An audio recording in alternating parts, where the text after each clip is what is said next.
Bwana mke wa rais wa Zanzibar naye ameweza kufika katika eneo husika la bibie Zuchu alikoweza kujifungulia. Furaha na shangwe zimeweza kutawala na kila mtu alitamani sana kuweza kuona bibie Zuchu akipatiwa amani na furaha kama ambavyo unavyoona mwenyewe alivyokuwa na amani na furaha pia, na wengi wao waliweza kumsifu na kumwambia wewe ni bora zaidi. Lakini mama huyu ameweza kuonesha upendo wa dhati, na huku Diamond Platnumz akiwa anambembeleza mtoto wake, jambo ambalo limewafanya watu wengi waweze kuvutiwa na hiki ambacho kinachoendelea, na wengine wakasema ya kwamba ama hakika hiki alichoweza kukifanya bwana mkubwa Diamond Platnumz kikawe bora sana katika maisha bibi Zuchu, kwa sababu kila mtu anatamani sana kuweza kuona bwana mkubwa Diamond Platnumz akiwa na amani na furaha katika maisha yake. Na tunaona kabisa Zuchu bwana ni mtu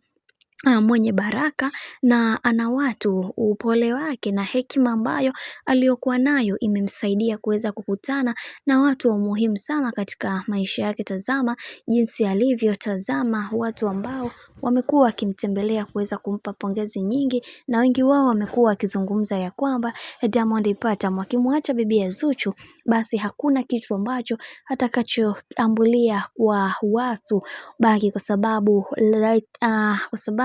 bibi ya Zuchu ni moja kati ya mwanamke ambaye anajielewa na kujitambua, hivi akichukua nafasi hii ya kuweza kumwacha huyu binti atapewa lawama nyingi, kashfa nyingi, na kuambiwa kwamba kamwe hatakuja kupata mwanamke kama Zuchu. Hivyo ni vyema akapambana kuweza kuhakikisha kila kitu kinakwenda kuwa sawa kama ambavyo ilivyokuwa awali. Bwana, mambo ni mengi sana kama ambavyo unavyoona. Zuchu ana amani na furaha, na Diamond Platnumz pia ana amani na furaha kama ilivyo. Mimi naomba nikusihi kitu kimoja, kama ndo mara yako ya kwanza kufuatilia channel tupendwa hii hapa ya Bizoza Media, basi nikusihi usisahau kusubscribe, kulike, kushare pamoja na kucomment, kwani ukifanya hivi utakuwa umejiweka katika nafasi nzuri ya wewe kuweza kuenjoy na kufurahi pia.